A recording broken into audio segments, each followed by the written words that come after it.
New this morning, the search is on for a 65-year-old St. Ange resident who was last seen on Monday. According to the Lawrence County Sheriff's Office, the missing person's vehicle was located in a remote area near the South Dakota-Wyoming border. Multiple agencies from both South Dakota and Wyoming have responded. Stay with KELOLAND News on air and online for any updates as they become available. School is back in session for many districts. It's a good reminder to be extra careful on the roads. In Harrisburg, a string of crashes has happened on State Highway 115 not far from the high school. And multiple rear-end crashes have happened in the same area north of Tiger Way. That's a road leading to the school. The sheriff's office is reminding people to slow down and don't follow the car in front of you too closely. If there's less crashes out here, less people getting hurt, they can also get people into the school more efficiently. When there's wrecks out here, we have a couple deputies moving traffic over. There's fire trucks, sometimes ambulances here, and it slows everything down for everybody else. The sheriff's office, school district, city, and DOT will all meet today about Highway 115. Meanwhile, firefighters in southwest South Dakota found themselves in a sticky situation this week. The Hot Springs Volunteer Fire Department says crews were called to a semi-rollover just before 10 o'clock Monday night. Authorities shared these pictures of the crash. You can see the cab of the semi ended up on a guardrail. Officials say the semi was hauling 44,000 pounds of honey. You could see the honey piling up on the side of the road, and the driver of the semi suffered minor injuries. Well, now let's get a check on this morning's weather with meteorologist Brian Karstens. Good morning, Brian. All right, good morning. Tracking showers and thunderstorms out there this morning. That's part of the forecast today. We're going to be a little cooler in Pierre, mid-80s, but Sioux Falls area, trying to recover back to 81 with the rain that is pushing through the region. Coming up, a look at Futurecast and much more about a refreshingly cooler weekend forecast in just a few minutes. Thank you, Brian.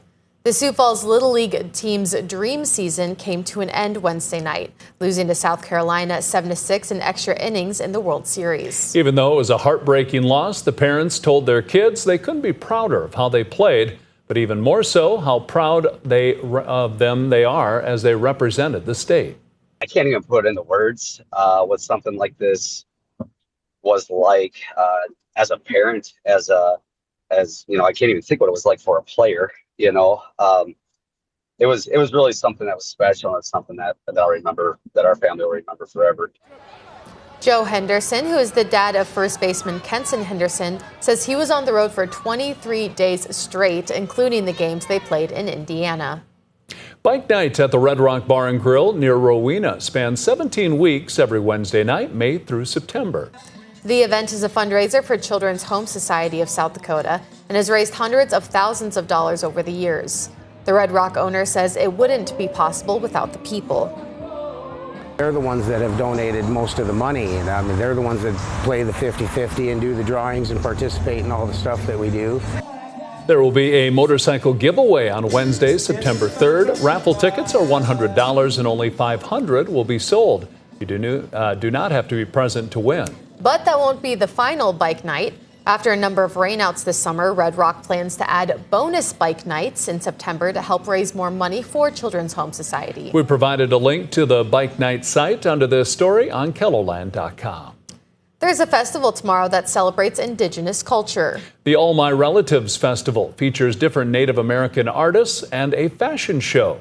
While it celebrates the Indigenous culture, everyone is invited to attend. I'm sure there's a lot of non-Indigenous people that are interested in our cultural activities and fun and music, and so it's a great way to kind of see some cultural identity representation. Mato Wayuhi is a Oglala Lakota artist that will be one of the musicians that night. We've posted more information on the event on KELOLAND.com. That's a look at some of our top stories. Now let's get another Check Your Weather with meteorologist Brian Karstens. Brian? All right, some storms the past 24 hours, and late yesterday, some big activity in the northeast corner of South Dakota, right on the North Dakota border. That's a picture there on KELOLAND.com from John Kampeska. And, you know, we've had several pictures of those tornadoes near Rossholt, South Dakota, and that was late yesterday. And, of course, overnight, some big hail falling south of Howard. baseball-sized hail. That, too, a pretty big deal. We're tracking general rains today. Our planner calling for temperatures trying to climb back to the upper 70s late this afternoon to near 80 in Sioux Falls. Marginal risk of new severe weather, so that also part of the conversation there.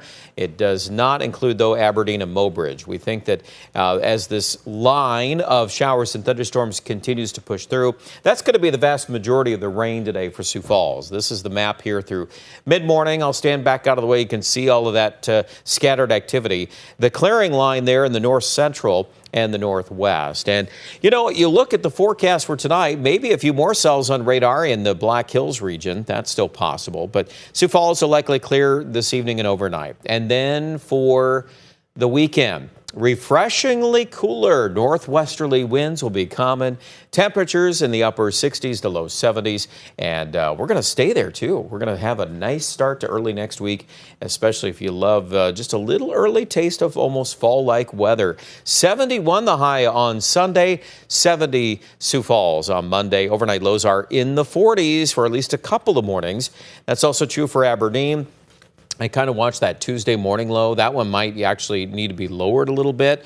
And then the end of the forecast tends to moderate. We'll be back in some low 80s there by the end of the 7-day forecast. Here in central South Dakota, cooler weekend, upper 70s likely for Saturday. Sunday's high 77, Monday's 76, and Rapid City also in the 70s for the weekend. Maybe a slight chance of a shower again on Monday.